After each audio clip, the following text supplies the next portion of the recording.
নমস্কার, math learning YouTube চ্যানেলে সবাইকে স্বাগত জানাই। আজকে আমরা ষষ্ঠ শ্রেণীর কোষে দেখি 21-এর 8-এর দাগ থেকে 16-এর দাগ পর্যন্ত অঙ্কগুলো নিয়ে আলোচনা করব। পৃষ্ঠা নম্বর 248। দেখো, প্রথমে 8-এর দাগের অঙ্কটা কি বলেছে? সমবাহু ত্রিভুজের 3টি কোণের অনুপাত লিখি। দেখো, আমি খাতাতে অঙ্কটা করাচ্ছি। তাহলে দেখো, প্রশ্নে বলেছে সমবাহু ত্রিভুজের 3টি কোণের অনুপাত। অর্থাৎ আমরা জানি একটা ত্রিভুজের 3টি কোণ হয়। সমবাহু ত্রিভুজ বলতে যে ত্রিভুজের 3টি বাহুর দৈর্ঘ্য সমান। তাহলে এরকম একটা ত্রিভুজ হবে যার এই যে 3টে বাহু আছে, অর্থাৎ 3টি সরল রেখাংশ, এটা এটা আর এটা, এই 3টি বাহুর দৈর্ঘ্য সমান হবে। এবারে এখানে বলেছে সমবাহু ত্রিভুজের 3টি কোণের অনুপাত, অর্থাৎ এই যে 3টে কোণ আছে, এই যে 3টে কোণ, এই 3টে কোণের অনুপাত আমাদের চেয়েছে। আমরা জানি সমবাহু ত্রিভুজের 3টি কোণের মান সমান হয় এবং সেগুলো 60 ডিগ্রি করে হয়। অর্থাৎ এটাও 60 ডিগ্রি, এটাও 60 ডিগ্রি, এটাও 60 ডিগ্রি। আমরা এই কথাটা লিখব খাতাতে যে আমরা জানি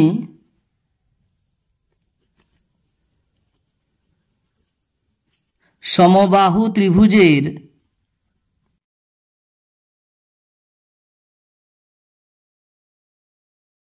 3টি কোণের পরিমাপ 60 ডিগ্রি, 60 ডিগ্রি, 60 ডিগ্রি। তাহলে এখান থেকে আমরা বলতে পারি অতএব সমবাহু ত্রিভুজের,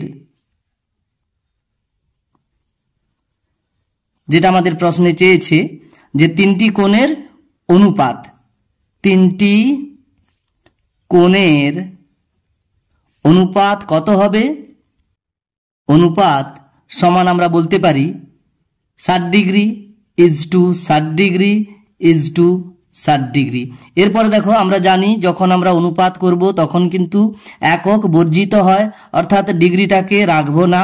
60 ইজ টু 60 ইজ টু 60। এরপরে আমরা জানি অনুপাতকে সবসময় লঘিষ্ঠ আকারে প্রকাশ করে নিতে হয়। তাহলে দেখো, আমরা যদি প্রত্যেকটা পদকে 60 দিয়ে যদি ভাগ করে দিই তাহলে কিন্তু লঘিষ্ঠ আকারে প্রকাশ হয়ে যাবে। 60 একে 60 ইজ টু 60 একে 60 ইজ টু 60 একে 60। এই করে দেখতে পাচ্ছি আমরা সমবাহু ত্রিভুজের 3টি কোণের অনুপাত হচ্ছে 1:1:1। তাহলে এটাই হবে উত্তর। এরপরে দেখো, 9-এর দাগের অঙ্কটা কি বলেছে? সমকোণী সমদ্বিবাহু ত্রিভুজের 3টি কোণের অনুপাত লিখি। আমি এটাও খাতায় করিয়ে দিচ্ছি। দেখো, 9-এর দাগে বলেছে সমকোণী সমদ্বিবাহু ত্রিভুজের 3টি কোণের অনুপাত। আমি এখানে বোঝানোর জন্য সমকোণী সমদ্বিবাহু ত্রিভুজ একটা এঁকে নিয়েছি। সমকোণী সমদ্বিবাহু ত্রিভুজ অর্থাৎ প্রথমে ত্রিভুজটা কি হবে? সমকোণী, অর্থাৎ একটা কোণ সমকোণ হবে। আমি দেখো এই ত্রিভুজটা যে এঁকেছি, এই কোণটার মান 90 ডিগ্রি, অর্থাৎ সমকোণ। তাহলে সমকোণী ত্রিভুজের একটা কোণ যে 90 ডিগ্রি হবে, তাহলে দেখতে পাচ্ছি আমরা এই কোণটা আমরা 90 ডিগ্রি এঁকেছি। এরপরে বলেছে ত্রিভুজটা সমকোণী সমদ্বিবাহু, তাহলে ওই ত্রিভুজের 2টি বাহুর দৈর্ঘ্য সমান হবে। আমরা জানি সমকোণী ত্রিভুজের সমকোণের বিপরীত বাহুটা সবচেয়ে বড় বাহু হয়, তার নাম অতিভুজ হয়। তাহলে এটা অবশ্যই সবচেয়ে বড় বাহু, এটা কখনো এই দুজনের সমান হবে না, অর্থাৎ এই বাহুটা এই ত্রিভুজের মধ্যে সবচেয়ে বড় বাহু। এরপরে দেখো, যেহেতু বলেছে সমদ্বিবাহু, তাহলে দেখতে পাচ্ছি 2টি বাহু যে সমান, অর্থাৎ সমান 2টি বাহু, সেটা অবশ্যই সমকোণ সংলগ্ন যে 2টি বাহু, অর্থাৎ লম্ব এবং ভূমি, অর্থাৎ এই বাহুটা আর এই বাহুটার কথা বলা হচ্ছে। তাহলে দেখতে পাচ্ছি আমরা ছবিটাও সেভাবে এঁকেছি। সমকোণী অর্থাৎ একটা কোণ সমকোণ হবে ত্রিভুজটির, এবং সমদ্বিবাহু বলতে সমকোণ সংলগ্ন যে 2টো বাহু আছে, অর্থাৎ সমকোণের পাশে যে 2টো বাহু আছে, সেই 2টো বাহু সমান দৈর্ঘ্যের হবে। এই বাহুটা আর এই বাহুটা, এই 2টো বাহু সমান দৈর্ঘ্যের হলো। এইভাবে আমি একটা সমকোণী সমদ্বিবাহু ত্রিভুজ এঁকেছি। এরপরে বলেছে সমকোণী সমদ্বিবাহু ত্রিভুজের 3টি কোণের অনুপাত। আমরা জানি সমকোণী সমদ্বিবাহু ত্রিভুজের একটি কোণ তো অবশ্যই 90 ডিগ্রি হয়ে গেল, আর যে বাকি 2টি কোণ আছে, এই কোণ আর এই কোণ, এই 2টি কোণ কত হবে? আমরা জানি ক্লাস 5-এ শিখে গেছি একটা ত্রিভুজের 3টি কোণের সমষ্টি 180 ডিগ্রি, অর্থাৎ 3টা যে কোণ আছে তাদের যোগফল 180 ডিগ্রি হবে। এটা 90, তাহলে বাকি 2টো মিলে 90 হবে প্রত্যেকটা সমকোণী ত্রিভুজের ক্ষেত্রে। তাই এটা 90, বাকি 2টো মিলে 90 হলো। আর এক্ষেত্রে যেহেতু সমদ্বিবাহু, তাহলে আমি বলবো এই 2টি কোণ অবশ্যই সমান সমান হবে। এরপরে যখন আমরা ক্লাস 8-এ উঠবো তখন এটা সম্বন্ধে আরো আমরা ডিটেলে জানবো যে যদি একটা ত্রিভুজের দুটি বাহুর দৈর্ঘ্য সমান হয় তাদের বিপরীত দিকের কোণগুলোর মানও সমান হবে, সেটা ক্লাস 8-এ উঠলে আমরা শিখব। এখন আপাতত আমরা জেনে রাখবো যে সমকোণী সমদ্বিবাহু ত্রিভুজের সমকোণ বাদ দিয়ে যে দুটি কোণ আছে সেই দুটি কোণের মান সমান সমান, অর্থাৎ 45 ডিগ্রি আর 45 ডিগ্রি হবে। তবে গিয়ে দেখো 90 আর এর দুজন মিলে 45 45 90 হয়ে গিয়ে 90 আর 90 180 ডিগ্রি হয়ে যাচ্ছে। তাহলে আমরা এখানে এই কথাটা লিখব যে আমরা জানি সমকোণী সমদ্বিবাহু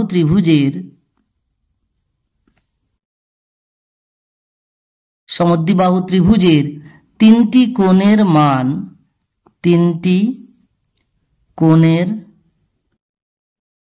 মান কত কত হয়? 45 ডিগ্রি, 45 ডিগ্রি, 90 ডিগ্রি। যে যেমন খুশি লিখতে পারো। আমি এখানে 45 45 90 লিখেছি, তোমরা 90 45 45 লিখতে পারো, বা কেউ 45 90 45 লিখতে পারো, যেটা খুশি লিখতে পারো। তিনটি কোণের মান পরপর লিখবে।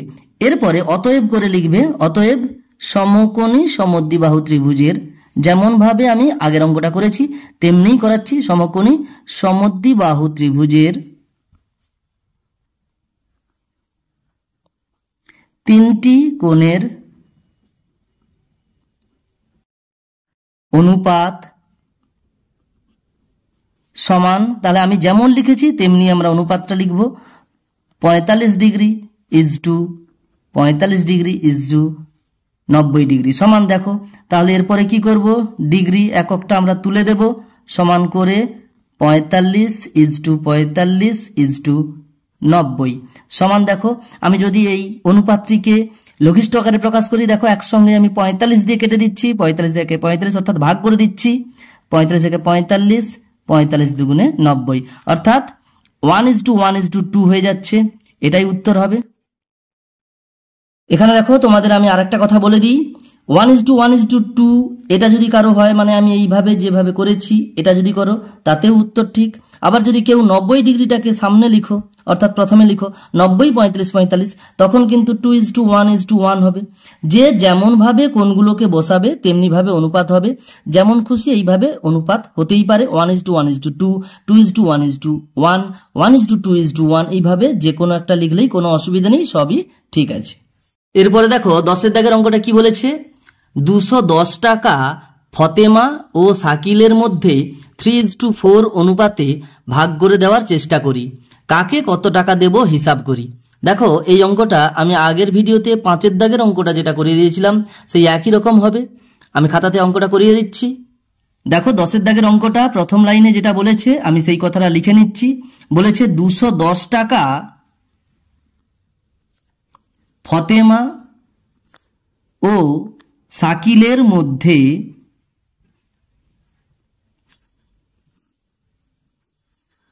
3:4 অনুপাতে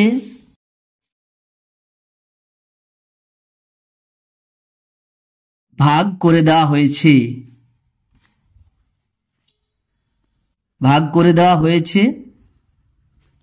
এবার দেখো এখান থেকেই বুঝতে পারছি যে ফতেমা যদি 3 টাকা পায় শাকিল পাবে 4 টাকা।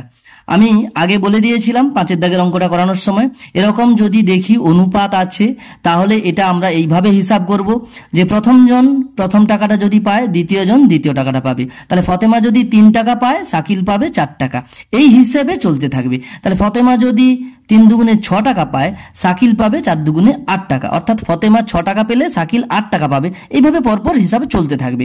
তাহলে এখান থেকে আমরা বলতে পারি, দেখো ফতেমা 3 টাকা পেলে শাকিল 4 টাকা পাবে, অর্থাৎ মোট দেখো 3 + 4 7 টাকা আছে। মোট 7 টাকার মধ্যে 3 টাকা পাবে ফতেমা এবং মোট 7 টাকার মধ্যে 4 টাকা পাবে শাকিল। অর্থাৎ আমি এই কথাটা এখানে লিখছি যে দেখো ফতেমা পাবে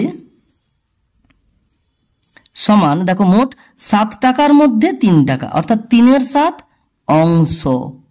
আমরা এইভাবে অংশ করে নেব। পরবর্তীকালে আমরা যখন উঁচু ক্লাসে উঠব, ক্লাস 7-এ উঠলে আমাদের জেনে নিতে হবে আমরা অনুপাত থেকে আমরা এই যে অংশটা পাচ্ছি এটা আসলে আনুপাতিক ভাগহার, সেটা তখন একক এইভাবে অংশ লেখা যাবে না। তাহলে এখানে আমরা এইভাবে জানলাম যে ফতেমা পাবে 3/7 অংশ, অর্থাৎ মোট 7 টাকার মধ্যে 3 টাকা। তাহলে 7 টাকার মধ্যে 3 টাকা পাচ্ছে ফতেমা, সেই হিসেবে 3/7 অংশ পাচ্ছে। এবং শাকিল পাচ্ছে কত, এবং শাকিল পাবে সমান, দেখো মোট 7 টাকার মধ্যে 4 টাকা, অর্থাৎ 4-এর 7 অংশ। তাহলে এটা হয়ে গেল।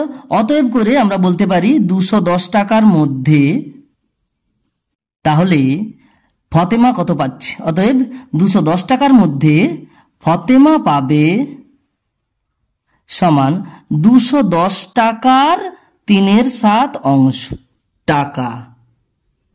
দেখো ফতেমা 210 টাকা অর্থাৎ মোট যত টাকা আছে তার 3-এর 7 অংশ পাবে। তাই আমি একসঙ্গে লিখে দিলাম 210-এর 3-এর 7 অংশ না লিখে 210 গুণিতক 3-এর 7 এত টাকা হয়ে গেল। এগুলো ক্লাস 6-এ আমরা শিখে নিয়েছি। তাহলে ফতেমা পাবে এত টাকা। এটাকে আমরা যদি একটু সরল করি তাহলে দেখতে পাবো 210-এর হরে আছে 1, লবে আছে 210। তাহলে কাটাকুটি করব, নিচের সঙ্গে উপরের 7 দিয়ে কাটবো। 7 1 7, 7 3 21, 7 0 0, এই করে 30 3 90 টাকা। তাহলে দেখো ফতেমা পাচ্ছে 210 টাকার মধ্যে 90 টাকা এবং শাকিল পাবে কত, 210 টাকা মোট আছে, সেই টাকার 4-এর 7 অংশ। তাহলে এত গুণিতক 4-এর 7 এত টাকা হয়ে গেল। একই রকম করছি, কাটাকুটি করলে দেখো 7 3 21, 7 0 0 হয়ে গেল, 7 দিয়ে কাটলাম, একই রকম 30 4 120। অর্থাৎ দেখো 210 টাকার মধ্যে ফতেমা 90 টাকা আর শাকিল 120 টাকা। এই করে আমরা পেয়ে যাচ্ছি, দেখো 90 আর 120 যোগ করো, দেখবে 210 টাকা হয়ে যাচ্ছে। তাহলে আমরা ফতেমা আর শাকিল কত টাকা পাচ্ছে সেটা আমরা পেয়ে গেলাম। তাহলে এটাই উত্তর হবে। এরপরে দেখো 11 দাগের অঙ্কটা কি বলেছে। মোহিত এক দোকান থেকে 18 টাকায় 6টা কলা কিনে আনলো, কিন্তু রাজু অন্য দোকান থেকে 2 ডজন কলা 72 টাকায় কিনলো। অনুপাতে প্রকাশ করে দেখি কে কলা কিনতে বেশি টাকা দিয়েছে। দেখো 11 দাগ এবং 12 দাগ এই দুটো অঙ্ক দুরকম পদ্ধতিতে করা যায়। আমি এখানে 11 দাগের অঙ্কটা দুটো পদ্ধতি দেখিয়ে দিচ্ছি, তোমরা 12 দাগের অঙ্কটাও দুটো পদ্ধতিতে অঙ্কটা করতে পারো। দেখো 11 দাগের অঙ্ক প্রথম যে পদ্ধতিটা আমি করাবো সেটা ক্লাস 6-এর জন্য অ্যাপ্রোপ্রিয়েট। পরের পদ্ধতিটা তোমরা যখন ক্লাস 7-এ উঠবে সেটা খুবই কাজে লাগবে। আমি সেই জন্য দুটো পদ্ধতিতেই এই অঙ্কটা করিয়ে দেবো। দেখো প্রথমে বলেছে মোহিত এক দোকান থেকে 18 টাকায় 6টা কলা কিনে আনলো আর রাজু অন্য দোকান থেকে 2 ডজন কলা কিনেছে 72 টাকায়। এবার দেখো প্রথমে আমরা যেহেতু অনুপাতে প্রকাশ করতে বলেছে তাই আমরা মোহিত আর রাজুর দুজনেরই কেনা কলার সংখ্যার অনুপাত বের করব এবং তার সঙ্গে সঙ্গে মোহিত এবং রাজুর কত টাকা করে লেগেছে কলা কিনতে সেই টাকার অনুপাতও আমরা আলাদা করে বের করব। দেখো তাহলে প্রথমে আমরা করব মোহিত ও রাজুর কেনা কলার সংখ্যার অনুপাত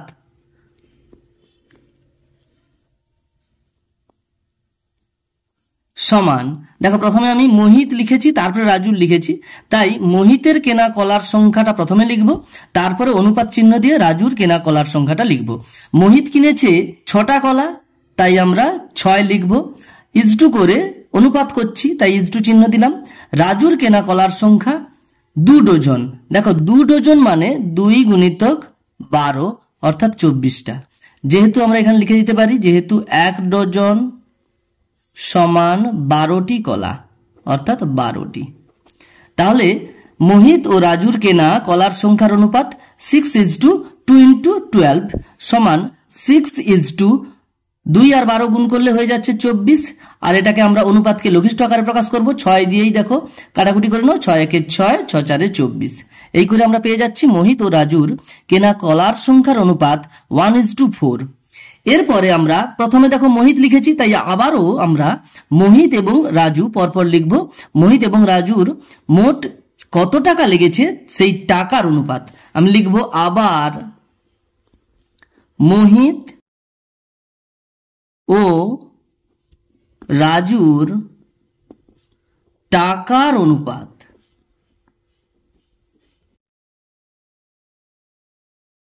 সমান। দেখো এখানেও দেখো প্রথমে মোহিত ছিল, এখানেও কিন্তু টাকার অনুপাত যখন করব তখনও কিন্তু এই একই রকম মোহিতকে সামনে রাখতে হবে।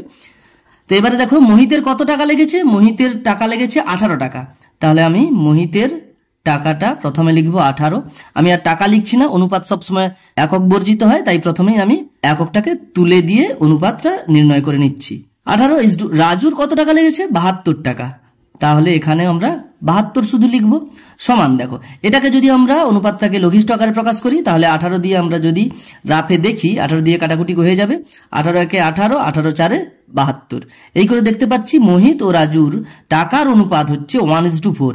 দেখো কলার সংখ্যার অনুপাতও 1:4 আর টাকার অনুপাতও 1:4। তাহলে দুটো অনুপাতই দেখতে পাচ্ছি সমান হয়ে যাচ্ছে, তাই আমরা বলতে পারি দুজনেরই কিন্তু কলা কিনতে একই রকম টাকা লেগেছে। তাহলে লিখবো আমরা অতএব, যেটা আমাদের প্রশ্নে চেয়েছে, কে কলা কিনতে বেশি টাকা দিয়েছে? না, দুজনেই কলা কিনতে সমান টাকা দিয়েছে। তাহলে লিখবো অতএব দুজনেই কলা কিনতে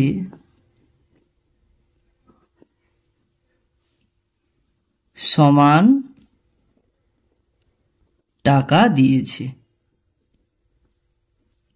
তো এটা অনুপাতে প্রকাশ করে সমান হারে টাকাটা দিয়েছে, এটাই আমাদের জানতে চাওয়া হয়েছে। তাহলে এটাই উত্তর হয়ে যাবে। এরপরে দেখো এই 11 দাগের অঙ্কটাই আমি আর একরকম ভাবে করিয়ে দিচ্ছি। তবে আমি একটা কথা বলে রাখি, প্রথম পদ্ধতিটা ক্লাস 6 এর জন্য অ্যাপ্রোপ্রিয়েট, দ্বিতীয় পদ্ধতি ক্লাস 7 এর জন্য অ্যাপ্রোপ্রিয়েট। দেখো আমি দ্বিতীয় পদ্ধতিতে অঙ্কটা করাচ্ছি। প্রথমে বলেছে মোহিত এক দোকান থেকে 18 টাকায় 6টা কলা কিনে আনলো।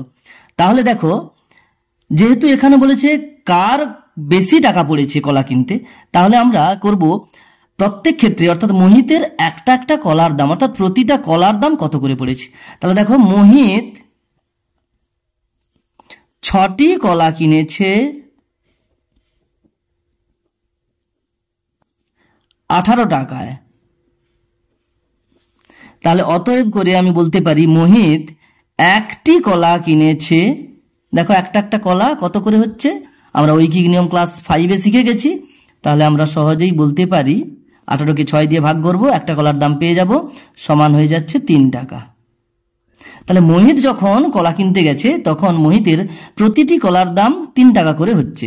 একই রকম ভাবে রাজু একটা একটা কলা কত টাকায় কিনেছে সেটা আমরা বের করব।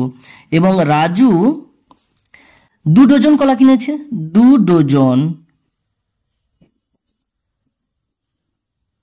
অর্থাৎ 24টি কলা কিনেছে 72 টাকায়। এটা প্রশ্নে বলে দেওয়া আছে। তো অতএব করে আমি বলতে পারি রাজু একটি কলা কিনেছে,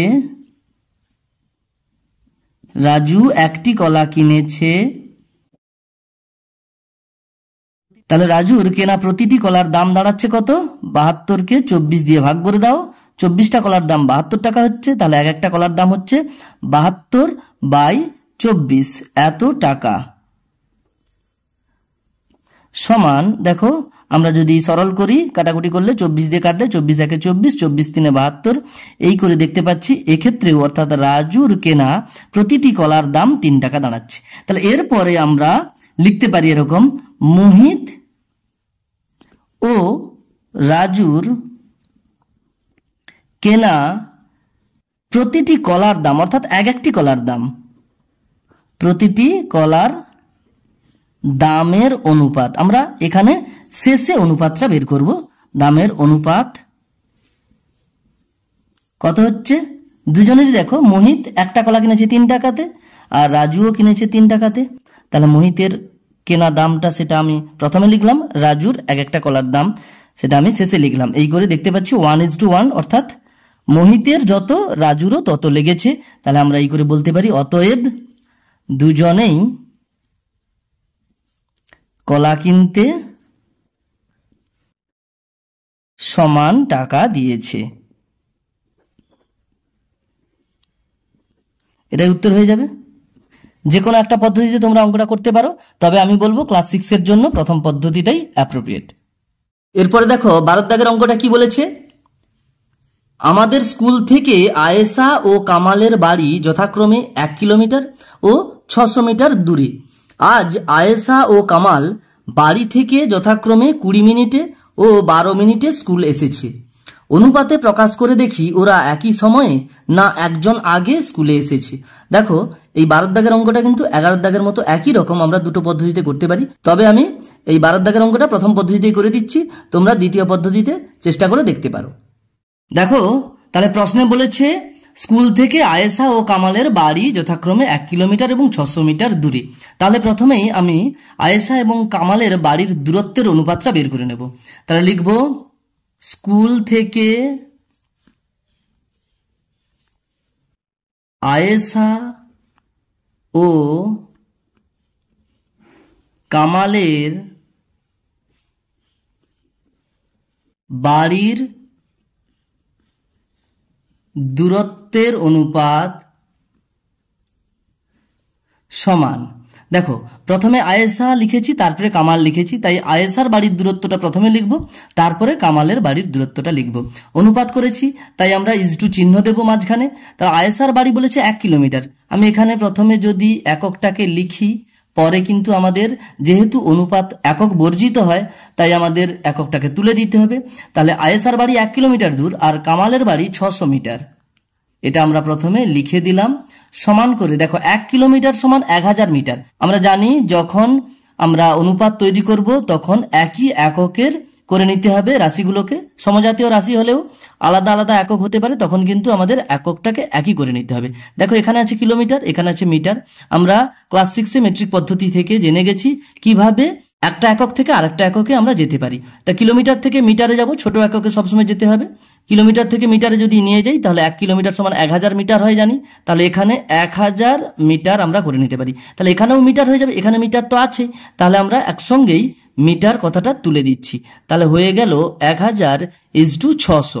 এরপরে দেখো আমরা যদি লঘিষ্ঠ আকারে প্রকাশ করি তাহলে আমরা একসঙ্গে যদি 100 দিয়ে যদি ভাগ করে দিই তাহলে 110-এ আর 106 হয়ে যাবে। তাকে দেখো আরো লঘিষ্ঠ আকারে প্রকাশ করা যাবে, তাহলে হয়ে যাচ্ছে 2×5 = 10, 2×3 = 6। এই করে আমরা অনুপাতটা আসলে পেলাম 5:3। এবং এই আয়েশা এবং কামালের কত সময় লেগেছে স্কুলে আসতে সেটাও কিন্তু পরে দেওয়া আছে, তাদের আমরা অনুপাত বের করব। এবং করে আমরা লিখব আবার আয়েশা ও কামালের স্কুলে আসতে লাগা সময়ের অনুপাত। এত বড় কথা না লিখে আমি শুধুই লিখে দিচ্ছি আয়েশা ও কামালের সময়ের অনুপাত। সময়ের অনুপাত কত সময় লেগেছে? তাহলে প্রথমে আয়েশা আছে, আয়েশার কত সময় লেগেছে? 20 মিনিট। তা আমি লিখতে পারি প্রথমে 20 মিনিট ইজটু কামালের লেগেছে 12 মিনিট, তাহলে 12 মিনিট। এরপরে আমরা কি করব? এককটাকে তুলে দাও, 20:12 হয়ে গেল। এরপরে আমরা লঘিষ্ঠ আকারে প্রকাশ করব, 4×5 = 20, 4×3 = 12। দেখো 4 দিয়ে আমরা ভাগ করে নিচ্ছি, তাহলে হয়ে গেল 5:3। দেখো এখানে দেখতে পাচ্ছি তাহলে দুজনের দূরত্বের অনুপাত 5:3 আর দুজনের সময় যেটা লেগেছে তাদের অনুপাত 5:3। তাহলে দুটো অনুপাত সমান হয়ে যাচ্ছে। তাহলে আমরা বলতে পারি অতএব তাহলে ওরা একই সময়ে স্কুলে এসেছে। লিখবো ওরা একই সময়ে স্কুলে এসেছে।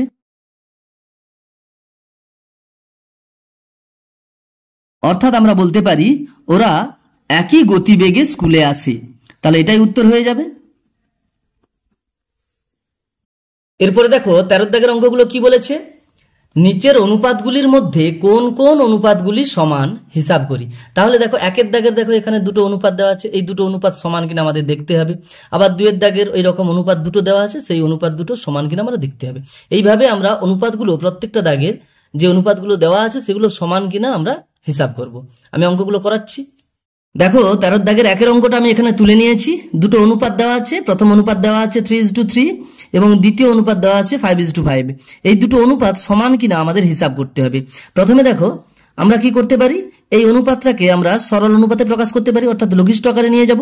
তাহলে 3:3 কে লঘিষ্ঠ আকারে যদি প্রকাশ করি আমরা, তাহলে কি করব, আমরা 3 দিয়ে ভাগ করে দাও পূর্বপদ এবং উত্তরপদকে। 3×1 = 3 3×1 3। আমরা ডান দিকে রাফে কাটাকুটিও করতে পারি লঘিষ্ঠ আকারে প্রকাশ। আমি আগে দেখিয়ে দিয়েছি কিভাবে লঘিষ্ঠ আকারে প্রকাশ করতে হয়, কাটাকুটি করলেই হবে। তাহলে এটাকে দেখো 3:3 কে আমরা লঘিষ্ঠ আকারে প্রকাশ করে দেখলাম 1:1 হচ্ছে। একই রকম দ্বিতীয় যে অনুপাতটা আছে সেটাকে যদি আমরা লঘিষ্ঠ আকারে প্রকাশ করি, তাতে দেখো 5 দিয়ে যদি আমরা ভাগ করে দিই পূর্বপদ এবং উত্তরপদকে, তাহলে কাটাকুটি আসলে হয়ে যাচ্ছে 5×1 = 5 5 একে 5, এই করে দেখতে পেলাম দুটো অনুপাত, সেই দুটো অনুপাত আসলে 1:1 করে, দুটোই অনুপাত। তাহলে দুটো অনুপাত কি হবে? সমান হবে। তাহলে আমরা লিখব অতএব অনুপাত দুটি সমান, অনুপাত দুটি সমান। দেখো এরপরে 2 এর দাগের অঙ্কটা, সেখানে দুটো অনুপাত যেটা দেওয়া আছে 20:24, আর একটা অনুপাত দেওয়া আছে 25:30, 25:30। দেখো এখানেও আমরা কি করব, দুটো অনুপাত সমান কিনা সেটা দেখার জন্য আমাদের কি করতে হবে, অনুপাত দুটোকে লঘিষ্ঠ আকারে প্রকাশ করে নিতে হবে। 20:24কে যদি আমরা লঘিষ্ঠ আকারে প্রকাশ করি, দেখো 4 দিয়ে যদি আমরা পূর্বপদ এবং উত্তরপদকে ভাগ করে দিই, 4 5 20 ইজটু করে 4 6 24, এই করে দেখতে পাচ্ছি 5:6 হচ্ছে।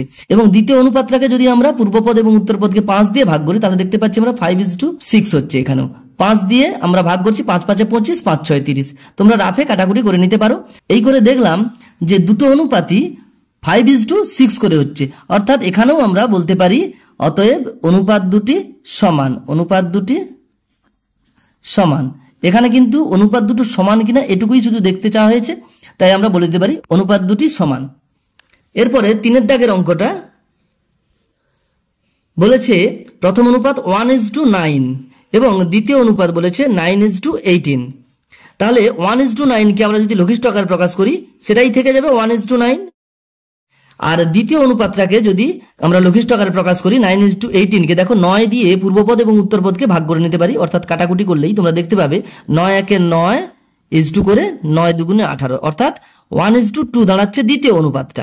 তাহলে প্রথম অনুপাত দাঁড়াচ্ছে 1:9, দ্বিতীয় অনুপাত দাঁড়াচ্ছে 1:2। তাহলে আমরা দেখতে পাচ্ছি দুটো অনুপাত সমান নয়। তাহলে লিখবো আমরা অনুপাত দুটি, অতএব অনুপাত দুটি সমান নয়, অনুপাত দুটি সমান নয়। এরপরে 4 এর দাগের অঙ্কটা বলেছে দুটো অনুপাত দেওয়া আছে, প্রথম অনুপাত 28:21 এবং দ্বিতীয় অনুপাত আছে 20:15। তাহলে আমরা প্রথম অনুপাতকে যদি লঘিষ্ঠ আকারে প্রকাশ করি, তাহলে এখানে দেখো 7 দিয়ে যদি আমরা পূর্বপদ এবং উত্তরপদকে ভাগ করে দিই, 7 4 28, 7 3 21। তোমরা রাফে কাটাকুটি করে দেখে নিতে পারো। তাহলে প্রথম অনুপাতটা হয়ে যাবে 4:3। দ্বিতীয় অনুপাতটাকে যদি আমরা লঘিষ্ঠ আকারে প্রকাশ করি, তাহলে দেখো পূর্বপদ এবং উত্তরপদকে যদি 5 দিয়ে আমরা ভাগ করি, 5 4 20, 5 3 15 করে আমরা পেয়ে যাচ্ছি 4:3। তাহলে দেখো এখানে দুটো অনুপাতের মান সমান হয়ে যাচ্ছে, 4:3, 4:3। তাহলে অতএব করে আমরা বলতে পারি অনুপাত দুটি এখানে সমান, অনুপাত দুটি সমান। এরপরে 5 এর দাগের অঙ্কটা বলেছে দুটো অনুপাত দেওয়া আছে, একটা অনুপাত 1:4:0.6, আর একটা অনুপাত দেওয়া আছে 6.3:2.7। দেখো এখানে দশমিক ভগ্নাংশের অনুপাত দেওয়া আছে। আমরা এটাকে করতে পারি কিরকম, যে 14/10:6/10। তাহলে দেখো তোমরা যদি এটাকে ইজটুটাকে আমরা যে রাফে ভাগ করে নিয়েছিলাম, সেটা সেইভাবে করতে পারো, যে 14/10, এটা আসলে বাই করে লিখতে পারি, 6/10। এটাকে আমরা তাহলে এটা মানে কি ভাগ, তো তাহলে গুণ চিহ্ন দিয়ে উল্টে দেবো, অর্থাৎ 14/10 আছে, ভাগ করে 6/10 আছে, তাহলে গুণ করে আমরা 6/10টাকে উল্টে দেবো 10 এর 6। তাহলে দেখো কাটাকুটি করলে 10 10 কেটে গেল উপর নিচে, আর দেখো 2 দিয়ে কাটলে 2 3 6, 2 7 14। তাহলে হয়ে যাচ্ছে 7:3, 7 3 অর্থাৎ 7:3। তাহলে এখানে দেখতে পাচ্ছি 7:3 হয়ে যাচ্ছে। আর দ্বিতীয় অনুপাতটা আমরা একই রকম ভাবে করতে পারি, কত আছে 6.3 ইজটু করে 2.7, আমরা ইজটুকে বাই করে লিখে নিতে পারি। তাহলে দেখো উপরে দেখতে পাচ্ছি একটার আগে দশমিক, নিচেও দেখতে পাচ্ছি একটার আগে দশমিক, এই করে দশমিক উঠে যাবে। এরপরে আমরা সরাসরি আমরা কাটাকুটি করব 9 দিয়ে, 9 7 63, 9 3 27, এই করে দেখতে পাচ্ছি 7 3 অর্থাৎ 7:3। তাহলে দেখো দুটো অনুপাতই আমরা দেখতে পাচ্ছি 7:3 হয়ে যাচ্ছে। তাহলে আমরা এক্ষেত্রে বলতে পারি অনুপাত দুটি সমান, অতএব অনুপাত দুটি সমান। এরপর দেখো 6 এর দাগের অঙ্কটাতে যে দুটো অনুপাত দেওয়া আছে আমি এখানে তুলে নিয়েছি। প্রথম অনুপাতটা দেওয়া আছে 52:39 আর দ্বিতীয় অনুপাতটা দেওয়া আছে 44:33। আমরা দেখব এই দুটো অনুপাত সমান হয় কিনা। তাহলে আমরা প্রথম অনুপাতটাকে লঘিষ্ঠ আকারে প্রকাশ করব। দেখো 52:39কে যদি লঘিষ্ঠ আকারে প্রকাশ করি, তোমরা রাফে গিয়ে কাটাকুটি করে দেখবে 52:39কে 52/39 করে এইভাবে 52 বাই 39 কাটাকুটি করবে, 13 দিয়ে কাটবে, 13 4 52, 13 3 39, অর্থাৎ 52:39কে যদি আমরা লঘিষ্ঠ আকারে প্রকাশ করি হয়ে যাবে 4:3। এরপরে দেখো একই রকম ভাবে আমরা দ্বিতীয় অনুপাতটাকে লঘিষ্ঠ আকারে প্রকাশ করব। দেখো এক্ষেত্রে 11 দিয়ে যদি আমরা পূর্বপদ এবং উত্তরপদকে ভাগ করি তাহলে লঘিষ্ঠ আকারে প্রকাশ হয়ে যাবে 11 4 44, 11 3 33। এই করে দেখতে পেলাম যে দুটো অনুপাত আসলে 4:3, অর্থাৎ দুটো অনুপাতই সমান। আমরা লিখব অতএব অনুপাত দুটি সমান, অনুপাত দুটি সমান। এরপরে দেখো 14 দাগের অঙ্কটা কি বলেছে, নিচের কোন সংখ্যাগুলি সমানুপাতে আছে দেখি। এখানে দেখো প্রত্যেকটা দাগে 4টা করে সংখ্যা দেওয়া আছে। আমাদের এই 4টা সংখ্যা সমানুপাতে আছে কিনা সেটা দেখতে হবে। প্রত্যেকটা দাগে 4টা করে সংখ্যা আছে, এই 4টা সংখ্যা সমানুপাতে আছে কিনা দেখব। আবার পরের দাগে 4টা সংখ্যা সমানুপাতে আছে কিনা দেখব। এইভাবে সমানুপাতে আছে কিনা দেখার জন্য আমরা দুটো পদ্ধতি প্রয়োগ করতে পারি। আমি এখানে তোমাদের 1-এর দাগ এবং 4-এর দাগ এই দুটো অঙ্ক করিয়ে দেবো। তোমরা বাকিগুলো একই রকম ভাবে তোমরা নিজেরা চেষ্টা করবে, কোনো অসুবিধা হবে না, সহজ অঙ্ক আমি দেখিয়ে দিচ্ছি।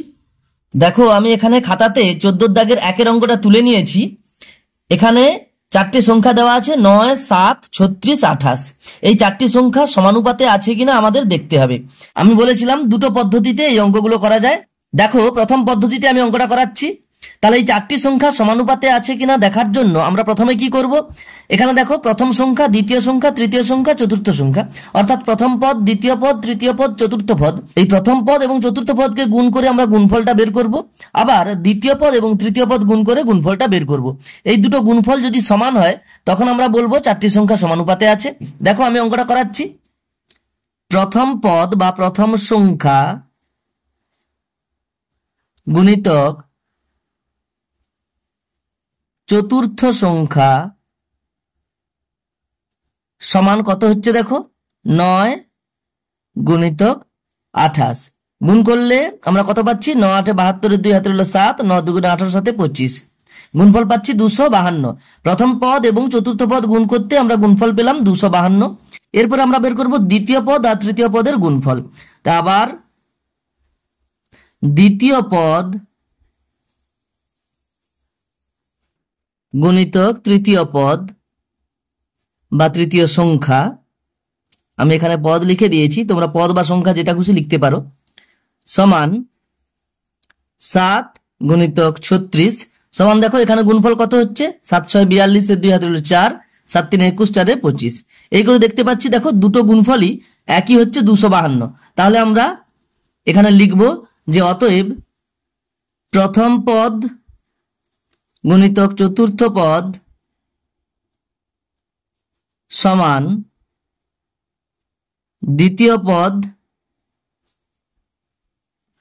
গুণিতক তৃতীয় পদ। তাহলে এই যে এখানে সূত্রটা এখানে মিলল, এই সূত্রটা যদি মিলে তবে আমরা বলতে পারি সংখ্যা 4টি সমানুপাতে আছে। তাহলে লিখব অতএব সংখ্যা 4টি সমানুপাতে আছে। তা হয়ে গেল, এখানে আমরা এই পদ্ধতিতে দেখাতে পারি যে সংখ্যা 4টি সমানুপাতে আছে।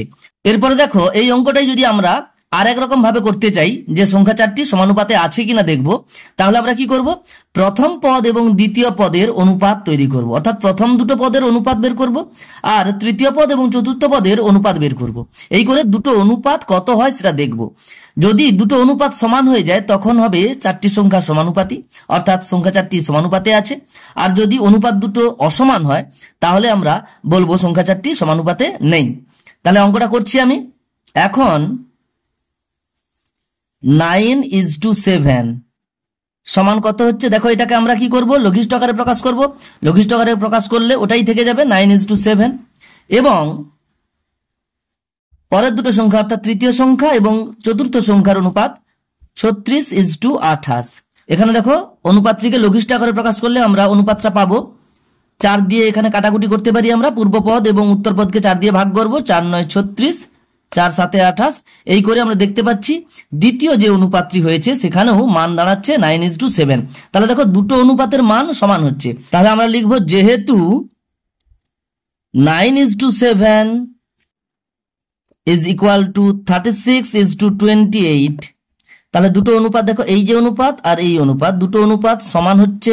তাহলে আমরা বলবো অতএব 9, 7, 36, 28 সংখ্যা চারটি সমানুপাতে আছে।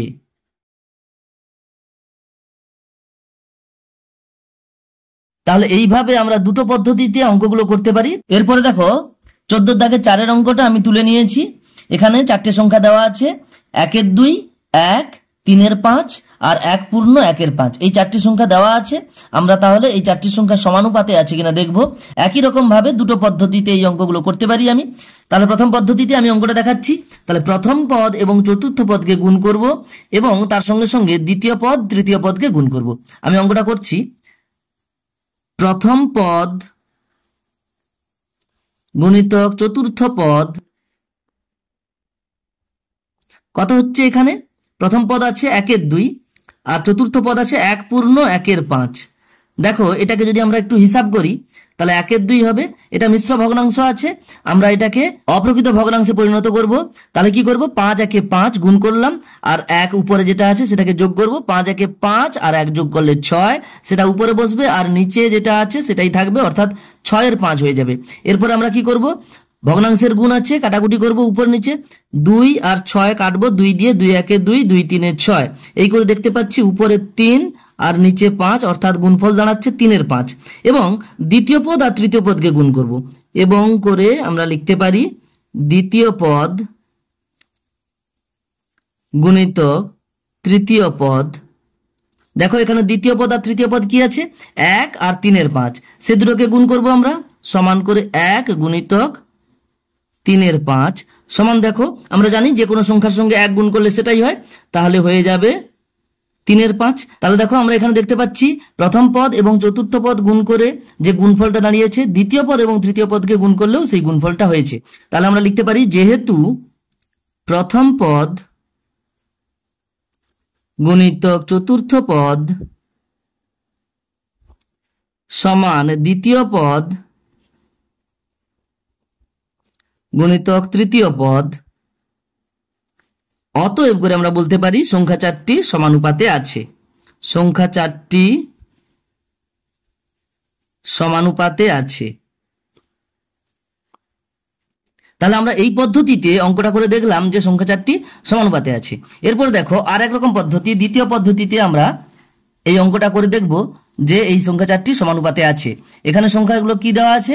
1 2, 1, 3 এর 5 আর 1 পূর্ণ 1 5। প্রথম দুটো যেটা পদ আছে তাদের আমরা অনুপাত বের করব আর তৃতীয় পদ এবং চতুর্থ পদের মধ্যে অনুপাত তৈরি করব। এই করে দুটো অনুপাত দেখব যে সমান হচ্ছে।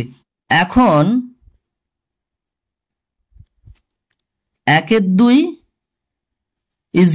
1 আর একটা অনুপাত হচ্ছে 3 5 1 পূর্ণ 1 5 সমান। দেখো আমরা কি করব? এটাকে যদি আমরা সরল করি তাহলে আমরা দু রকম ভাবে করতে পারি। 1 2 ভাজিতক 1 করে আমরা রাফে করব, না হলে তোমরা দেখো হরে কি আছে? এখানে 2 আছে, এখানে 1 আছে। তাহলে এই হরগুলো লসাগু করব, তারপরে লসাগু যত হবে আমরা পূর্বপদ এবং উত্তরপদকে গুণ করে দেবো। এখানে দেখো 2 আর 1 আছে, 2 আর 1 এর লসাগু করলে আমরা 2 পাবো। সেই 2 দিয়ে অর্থাৎ লসাগু দিয়ে আমরা পূর্বপদ এবং উত্তরপদকে গুণ করব। এখানে দেখো 2 দিয়ে যদি গুণ করি তাহলে কি দাঁড়াবে? 1 2 গুণিতক 2 ইজটু করে এখানে কি আছে? 1 আছে, একেও 2 দিয়ে গুণ করব।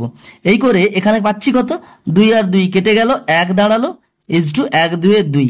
তাহলে আসলে প্রথম যে অনুপাতটা আছে সেটা দেখতে পাচ্ছি 1:2 দাঁড়াচ্ছে, আর দ্বিতীয় যে অনুপাতটা আছে 3 5 1 পূর্ণ 1 5 যেটা আছে সেটাকেও আমরা একই রকম ভাবে সরল করে নিতে পারি। দু রকম ভাবে করা যায়। এই ইজটুটাকে ভাগ আকারে লিখতে পারো, ভাগ আকারে লিখে তোমরা হিসাব করে অনুপাত কত হচ্ছে সেটা সরল করে নিতে পারো। এখানে কি আছে? 3 5 এখানে কি আছে? 1 পূর্ণ 1 5। এটাকে আমরা অপ্রকৃত ভগ্নাংশে নিয়ে যাব, মিশ্র ভগ্নাংশে আছে। তাহলে কি করব? 5 1 5 আর 1 যোগ করলে কত হবে? 6 উপরে থাকলো আর নিচে 5 আছে, অর্থাৎ এখানে দাঁড়াচ্ছে 6 এর 5। এখানে দেখো আমরা এই পদ্ধতিতে যদি করি তাহলে এটাকে সরল কিভাবে করব? পূর্ব পদের হর আছে 5 আর উত্তর পদের হর আছে 5। এই হরগুলো লসাগু করব, একই রকম হরগুলো লসাগু করব। 5 5 এর লসাগু 5 হবে। এই লসাগু দিয়ে পূর্ব পদ এবং উত্তর পদকে আলাদা করে গুণ করে নেব। তাহলে 3 5 কে 5 দিয়ে গুণ করলে কত দাঁড়াবে? 3 এর 5কে 5 দিয়ে গুণ করলে দেখো 5 5 কেটে যাবে, ইজ টু করে 6 এর 5কেও যদি আমরা 5 দিয়ে গুণ করি 5 5 কেটে গিয়ে তাহলে এখানে কি দাঁড়াচ্ছে 3:6। এবার দেখো এটাকে যদি আমরা একটু সরল করে নিই তাহলে 3 দিয়ে পূর্বপদ এবং উত্তরপদকে আমরা ভাগ করে দিতে পারি, 3 একে 3, 3 দুগুণে 6। এই করে দেখতে পাচ্ছি আমরা দুটো অনুপাতই সমান হচ্ছে। তোমরা এই যে অনুপাতগুলো আমি এখানে একটা পদ্ধতিতে সরল করলাম অর্থাৎ লঘিষ্ঠ আকারে প্রকাশ করলাম, এখানে আমি কি করেছি লসাগু করে হরগুলোর লসাগু করে প্রত্যেকটা পদকে অর্থাৎ পূর্বপদ এবং উত্তরপদকে লসাগু দিয়ে গুণ করেছি, এখানেও তাই করেছি। তোমরা আরেকটা পদ্ধতিতে করে নিতে পারো, সেটা হচ্ছে এই ইজ2টাকে ভাগ আকারে লিখবে অর্থাৎ ভগ্নাংশের ভাগ করে। ভগ্নাংশের ভাগ তোমরা ক্লাস 6-এ শিখে গেছো। ভগ্নাংশের ভাগ করতে গেলে আমরা জানি ভাগ চিহ্নটাকে গুণ চিহ্ন করে দিয়ে তারপরের যে ভগ্নাংশটা আছে সেটাকে উল্টে দিতে হয়। এর আগের ভিডিওতে আমি অঙ্কগুলো দেখিয়ে দিয়েছি। তাহলে এইভাবে অনুপাত দুটোকে সরল করে নিয়ে আমরা দেখতে পাচ্ছি দুটো অনুপাতই সমান হচ্ছে। তাহলে আমরা বলবো অতএব প্রথম অনুপাত যেটা ছিল 1/2 এটা সমান হচ্ছে 3 এর 5 1/1 5। এই দুটো অনুপাত সমান হচ্ছে, তাই আমরা বলতে পারি অতএব সংখ্যা চারটি সমানুপাতে আছে। এরপরে দেখো 15 দাগের অঙ্কগুলো কি বলেছে, নিচের সংখ্যাগুলি সমানুপাতে আছে কিনা দেখি। তাহলে এটা আগের অঙ্কটার মতো একই রকম ভাবে সংখ্যা চারটি সমানুপাতে আছে কিনা দেখতে হবে এবং প্রত্যেক ক্ষেত্রে যতগুলি সমানুপাত তৈরি করা যায় তা করি। তাহলে আমি অঙ্কগুলো করাচ্ছি। দেখো আমি খাতাতে 15 এর দাগের অঙ্কটা আমি তুলে নিয়েছি। এখানে চারটি সংখ্যা দেওয়া আছে 60, 2, 10, 12।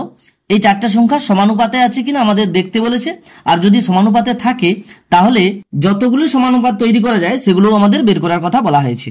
দেখো এখানে আমরা সংখ্যা চারটি সমানুপাতে আছে কিনা দেখার জন্য দুরকম পদ্ধতি প্রয়োগ করতে পারি। আমি এখানে যে কোনো একটা পদ্ধতি প্রয়োগ করে দেখাচ্ছি। এখানে দেখো প্রথম পদ, দ্বিতীয় পদ, তৃতীয় পদ, চতুর্থ পদ আছে।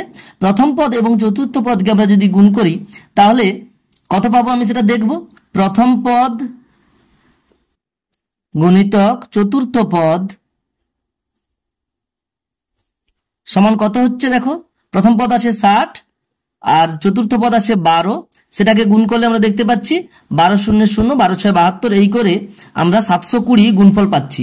এবং দ্বিতীয় পদ গুণিতক তৃতীয় পদ যদি করি সেখানে স্পষ্ট আমরা দেখতে পাচ্ছি 2 গুণিতক 10 করে শুধু 20 হচ্ছে। তাহলে দেখো আমরা দেখতে পাচ্ছি যে এই গুণফল আর এই গুণফল দুটো গুণফল সমান হচ্ছে না। আমরা লিখব যেহেতু প্রথম পদ গুণিতক চতুর্থ পদ ইজ নট ইকুয়াল টু দ্বিতীয় পদ গুণিতক তৃতীয় পদ, তাহলে আমরা বলতে পারি অতএব করে যে সংখ্যা চারটি সমানুপাতে নেই। এখানে দেখো যেহেতু সংখ্যা চারটি সমানুপাতে নেই তাহলে আর সমানুপাত তৈরি করা যাবে না। যদি সংখ্যা চারটি সমানুপাতে থাকে তবে কত রকম ভাবে সমানুপাত তৈরি করা যেতে পারে সেটা জানতে চাওয়া হয়েছে। দেখো আমি এর জন্য বিয়ের দাগের অঙ্কটা করাচ্ছি। এরপরে দেখো বিয়ের দাগের অঙ্কটা আমি এখানে তুলে নিয়েছি। এখানে চারটি সংখ্যা দেওয়া আছে 4, 10, 6, 15। এই সংখ্যা চারটি সমানুপাতে আছে কিনা আমরা দেখব। তারপরে যদি দেখি সমানুপাতে আছে তাহলে কত রকম ভাবে সমানুপাত তৈরি করা যায় সেটাও আমাদের বের করতে হবে। এখানে দেখো প্রথম পদ এবং চতুর্থ পদকে গুণ করলে কত দাঁড়াচ্ছে, প্রথম পদ গুণিতক চতুর্থ পদ কত দাঁড়াচ্ছে, প্রথম পদ 4 আছে, চতুর্থ পদ 15 আছে, গুণ করলে 4 গুণিতক 15 করে 4 15 60। এবং দ্বিতীয় পদ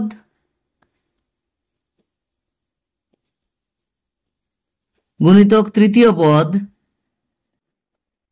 দেখো দ্বিতীয় পদ আর তৃতীয় পদ গুণ করলে 10 গুণিতক 6 সমান 10 6 60। দেখো এখানে গুণফল সমান দাঁড়াচ্ছে।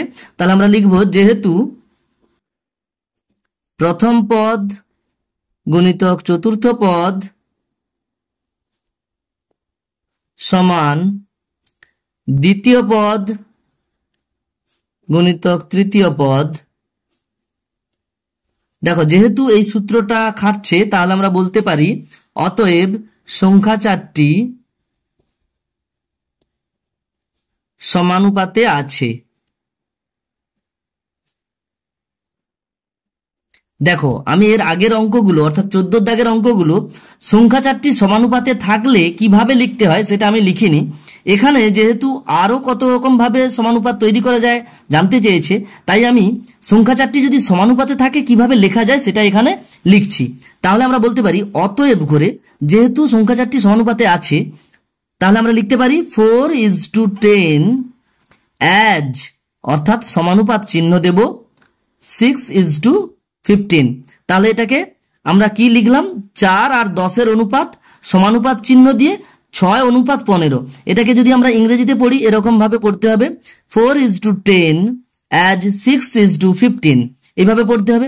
দেখো তাহলে এই সংখ্যা চারটি সমানুপাতে আছে বলে আমরা এইভাবে লিখতে পারি। এছাড়াও আরো 3 রকম ভাবে সমানুপাত তৈরি করা যায়, আমি সেটা দেখাচ্ছি। তা লিখবো এছাড়াও কি লিখতে পারি, আমরা প্রথম যে অনুপাতটা আছে সেটাকে যদি আমরা উল্টে দিই 10:4, তখন আমরা কি করব, সমানুপাত চিহ্ন দিয়ে এটাকে উল্টে দেব। তাহলে কি করব, 15কে আগে নিয়ে আসবো, মানে এই অনুপাতের ব্যস্ত অনুপাত করে নেব 15:6। তাহলে প্রথম যে অনুপাতটা আছে তার ব্যস্ত অনুপাত করলাম, এবং দেখো দ্বিতীয় যে অনুপাতটা আছে অর্থাৎ সমানুপাত চিহ্নের পরে যে অনুপাতটা আছে তারও ব্যস্ত অনুপাত নিয়ে নিলাম। দেখো এখানেও তুমি প্রথম পদ এবং চতুর্থ পদকে গুণ করো 10×6=60, আর দেখো দ্বিতীয় পদ আর তৃতীয় পদকে গুণ করো 15×60, মিলে যাচ্ছে। এবং আমরা আরো লিখতে পারি এইভাবে, প্রথম যে অনুপাতটা আছে সেটাকে আমরা শেষে লিখব, আর সমানুপাত চিহ্নের শেষে যে অনুপাতটা আছে সেটাকে সামনে লিখব। লিখতে পারি 6:15 অর্থাৎ 6:15 অ্যাজ 4:10। অর্থাৎ দেখো প্রথম যে সমানুপাতটা আছে তার প্রথম অনুপাতটাকে শেষে লিখলাম আর দ্বিতীয় অনুপাতটাকে প্রথম লিখলাম। একই রকম ভাবে এই যে দ্বিতীয় যে সমানুপাতটা তৈরি করেছি এরও আমরা ওই রকমই করব, অর্থাৎ প্রথম অনুপাতটাকে শেষে লিখব আর দ্বিতীয় অনুপাতটাকে অর্থাৎ শেষের অনুপাতটাকে প্রথমে লিখব। তাহলে 15:6 অ্যাজ 10:4। এইভাবে আমরা 4 রকম ভাবে, যদি সংখ্যা চারটি সমানুপাতে থাকে তাহলে 4 রকম ভাবে আমরা সমানুপাত তৈরি করতে পারি। এরপরে দেখো 16 দাগের অঙ্কটা কি বলেছে, আমার বন্ধু প্রিয়ার উচ্চতা 160 সেন্টিমিটার ও তার মায়ের উচ্চতা 170 সেন্টিমিটার। আবার প্রিয়ার ওজন 40 কিগ্রা অর্থাৎ 40 কিলোগ্রাম এবং তার মায়ের ওজন 42.5 কিগ্রা। তাদের উচ্চতার সাথে ওজন সমানুপাতে আছে কিনা হিসাব করি। তাহলে দেখো প্রশ্নে বলেছে প্রিয়ার উচ্চতা 160 সেন্টিমিটার এবং তার মায়ের উচ্চতা 170 সেন্টিমিটার। আমরা প্রথমে প্রিয়া এবং তার মায়ের উচ্চতার অনুপাতটা বের করে নেব। লিখব প্রিয়া এবং তার মায়ের উচ্চতার অনুপাত সমান, দেখো প্রথমে প্রিয়ার উচ্চতা লিখব 160 সেন্টিমিটার, তারপরে আমরা ইজটু চিহ্ন দেব অর্থাৎ অনুপাত চিহ্ন দেব, তার মায়ের উচ্চতা 170 সেন্টিমিটার। এরপরে দেখো অনুপাত যেহেতু একক বর্জিত হয় তাই এককটা দেখো সেন্টিমিটার সেন্টিমিটার আছে, আমরা তুলে দেব, সংখ্যাটা শুধু লিখলাম 160:170। দেখো এটাকে যদি আমরা লঘিষ্ঠ আকারে প্রকাশ করি তাহলে 10 দিয়ে পূর্বপদ এবং উত্তরপদকে যদি ভাগ করে দিই 16:17 হয়ে যাবে। তাহলে এখানে দেখতে পাচ্ছি প্রিয়া ও তার মায়ের উচ্চতার অনুপাত দাঁড়িয়েছে 16:17। এরপরে আমরা ওদের অর্থাৎ প্রিয়া এবং তার মায়ের ওজনের অনুপাতটা বের করব। প্রিয়া আবার প্রিয়া ও তার মায়ের ওজনের অনুপাত সমান, দেখো প্রথমে প্রিয়ার ওজনটা লিখব, প্রিয়ার ওজন দেওয়া আছে 40 কিগ্রা ইজটু তার মায়ের ওজন দেওয়া আছে 42.5 কিগ্রা। তাহলে অনুপাত একক বর্জিত হয়, এখানে দেখতে পাচ্ছি কিগ্রা কিগ্রা একই একক আছে, তাহলে এককটা তুলে দেব অর্থাৎ 40:42.5। এরপরে দেখো অনুপাতকে আমরা যদি সরল করি অর্থাৎ লঘিষ্ঠ আকারে প্রকাশ করি, আমি এখানে রাফে দেখিয়ে দিচ্ছি। অনুপাতকে আমরা এইভাবে বাই করে লিখতে পারি অর্থাৎ 40:42.5 কে 40/42.5 লিখতে পারি। এটাকে যদি আমরা সরল করি নিচে দেখো একটার আগে দশমিক আছে অর্থাৎ এই দশমিকটাকে যদি তুলি তাহলে কি হবে, গুণ করে আমরা উপরে দশমিকের জন্য 1 আর দশমিকের পর একটা সংখ্যার জন্য একটা 0 এই করে গুণ করে দিতে পারি। এছাড়াও আরো অন্যান্য পদ্ধতিতে তোমরা এটাকে সরল করতে পারো। এরপরে দেখো আমরা যদি এটাকে সরল করি অর্থাৎ কাটাকুটি করব, 5 দিয়ে কাটবো 5 8 40, 5 5 25, 5 2 10। এরপরে আবার 5 দিয়ে কাটা যাবে, 5 17 85, 5 8 40। এই করে দেখতে পাচ্ছি উপরে হচ্ছে 8 2 16 আর নিচে হচ্ছে 17। তাহলে আমরা লঘিষ্ঠ আকারে প্রকাশ করে দেখলাম 16:17 হচ্ছে তাদের ওজনের অনুপাত। তাহলে দেখো আমরা উচ্চতার অনুপাত এবং ওজনের অনুপাত করে দেখলাম দুটো অনুপাতই সমান হচ্ছে। তাহলে আমরা বলতে পারি যেহেতু 160:170 অ্যাজ 40:42.5, তাহলে আমরা বলবো অতএব করে তাদের উচ্চতার সাথে ওজন সমানুপাতে আছে। অতএব তাদের উচ্চতার সাথে ওজন সমানুপাতে আছে। এটাই উত্তর হয়ে যাবে। আজ আপাতত এই পর্যন্ত। পরের ভিডিওতে পরের অঙ্কগুলো নিয়ে আলোচনা করা হবে। ধন্যবাদ।